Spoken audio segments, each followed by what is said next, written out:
엄마, 지금 수술 받지 않으면 평생 못 걸을 수도 있어. 그래도 나는 이 나라에서 절대 수술 받고 싶지 않아. 카자흐스탄의 병원에서 수술을 권유하는 딸과 그런 딸의 말을 거부하는 엄마의 모습인데요. 두 모녀 사이에 대체 무슨 일이 있는 걸까요? 오늘의 사연 들어보도록 하겠습니다. 안녕하세요. 저는 카자흐스탄에서 온 알리아라고 합니다. 저는 엄마만 생각하면 눈물이 날 것 같아요. 왜냐면 엄마는 홀로 저희 오남매를 키우셨거든요. 엄마가 홀로 저희 오남매를 키우게 된 이유는 아빠가 젊은 나이에 간암으로 돌아가셨기 때문이에요. 어렸을 적에 아빠는 저희 오남매에게 온화하고 자상하게 대해주셨어요. 저희가 싸우거나 잘못한 일이 있을 때에는 싸우게 된 이유를 물어보시고 화해하게 했고, 잘못한 일은 바로잡도록 도와주셨답니다. 그러던 어느 날 아빠의 얼굴에 황달이 생기고 식사도 잘 못하시더라고요. 혈연 관계가 돈독한 카자흐스탄 사람들답게 저희 친척들은 아빠의 소식을 듣자마자 한 걸음에 찾아왔어요. 그리고 병원비로 쓰라고 돈을 모아주셨어요. 힘겹게 모은 돈을 가지고 병원에 갔지만 의사 선생님은 간암 말기라는 진단과 함께 치료가 어렵다고 하셨어요. 그렇게 치료 한번 제대로 받지 못하고 아빠는 허망하게 저희 오남매 곁을 떠났답니다.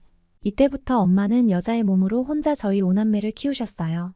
우리 오남매가 어른이 될 때까지 엄마에게는 힘든 일이 많았지만 엄마는 그때마다 힘든 내색을 하지 않고 꿋꿋이 우리를 돌봐주셨어요. 우리 오남매는 그런 엄마를 보면서 건강하고 바르게 자라 좋은 학교와 직장을 얻고 좋은 배우자도 만나 각자 화목한 가정을 이루게 되었습니다. 우리를 키우느라 고생한 엄마도 이제 한시름 놓으며 행복한 날들만 기대하셨어요. 하지만 하늘도 무심하시지. 저희 엄마 다리에 문제가 생긴 것 같았습니다. 어느 날부터 엄마에게 다리저림 현상이 조금씩 발생했답니다.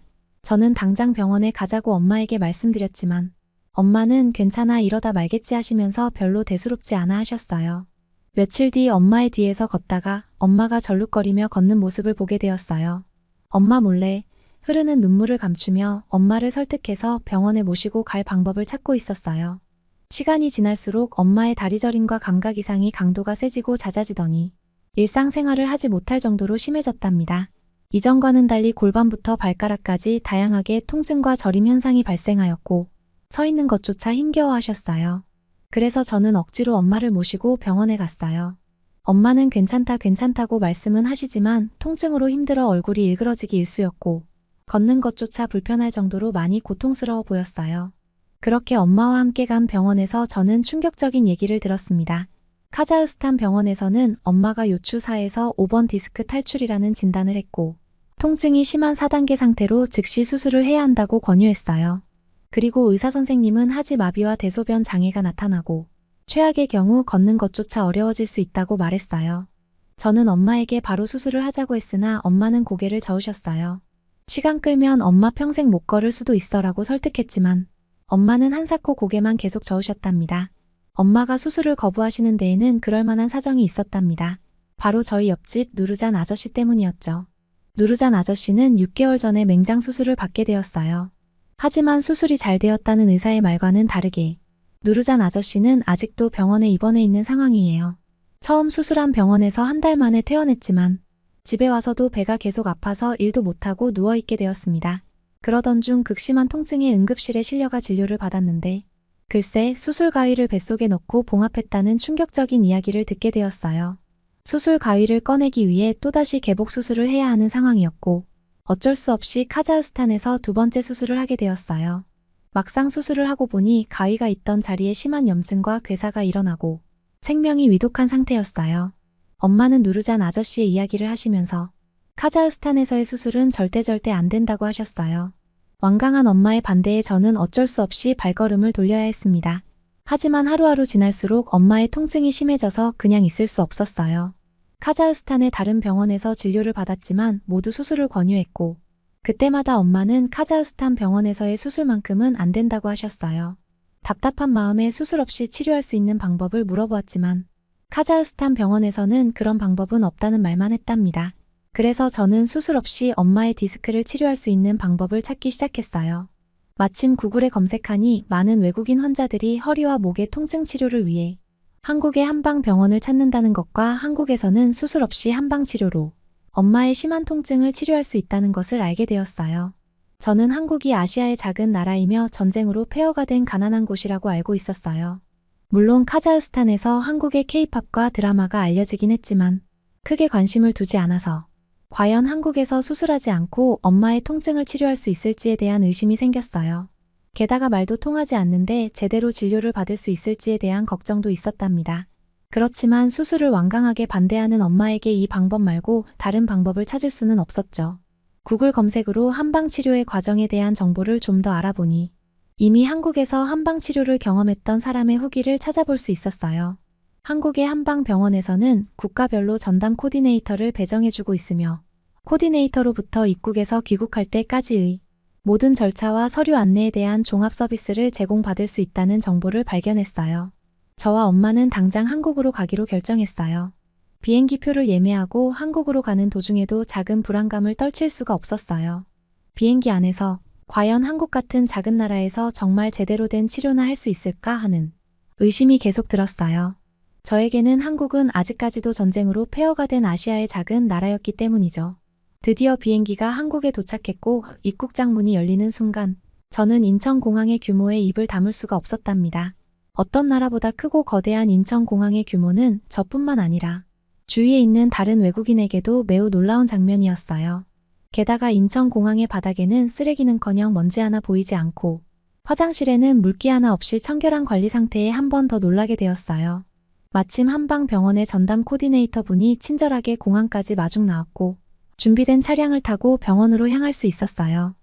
카자흐스탄에서는 전혀 기대할 수 없는 의료 서비스를 받게 되니 한국은 참 대단한 곳이구나 하며 안심이 들기 시작했어요. 병원으로 가는 도로는 정말 넓고 잘 닦여 있어 깜빡하면 잠이 들 정도였어요.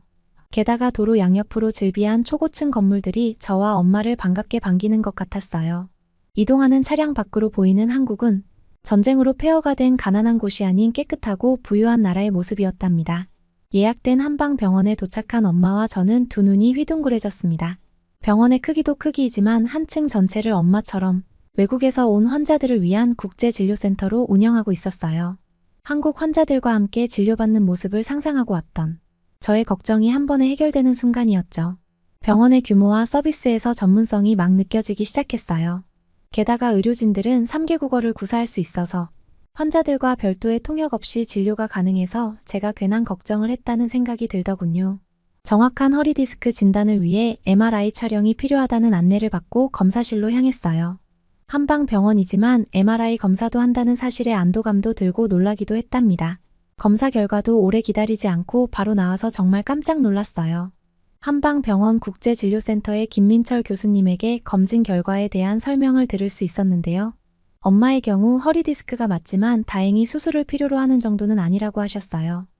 반신반의했지만 교수님의 설명으로 수술 없이 치료가 가능하다는 이야기를 듣게 된 저는 한 번 더 소리쳐 물었어요. 정말 수술 없이 엄마의 통증을 치료할 수 있나요? 교수님은 온화한 미소를 지으며 가능하다는 말씀을 한 번 더 해주셨고 엄마와 저는 이제서야 안심하고 웃을 수 있었어요. 처음 일주일은 집중 치료를 위해 입원하여 치료받기를 권장하셨고 이후에는 통원 치료가 가능하다는 설명을 듣고 너무너무 기뻐서 눈물이 날 지경이었어요. 그런데 예상하지 못한 문제가 생겼어요. 입원 중에는 병원에서 숙식이 가능했지만 통원 치료를 받으려면 엄마와 함께 지낼 거주지가 필요했던 거예요. 한국에는 아는 사람도 없는데 어떻게 할지 막막해지기 시작했어요. 이러한 저의 걱정을 미리 알고 있었다는 듯이 전담 코디네이터로부터 환자와 가족이 거주할 수 있는 단기 임대 시설이 있다는 안내를 받고 안심하게 되었답니다. 병원과 가까운 종로구에 거주지를 정했는데요. 한쪽은 고층 빌딩으로 가득 차서 도시적인 느낌이 들고 반대편은 처음 보는 기와로 된 집과 정원이 어우러진 낮은 가옥들이 함께 있는 곳이었어요. 코디네이터에게 종로구의 모습이 과거와 미래가 함께 있는 듯 하다고 했더니 그곳에는 한국의 옛 왕조인 조선 왕조의 왕이 살았던 궁이 있다는 말과 함께 궁의 이름이 경복궁이라고 말해주었습니다. 엄마는 경복궁이 마음에 든다며 가보고 싶어 하셨습니다.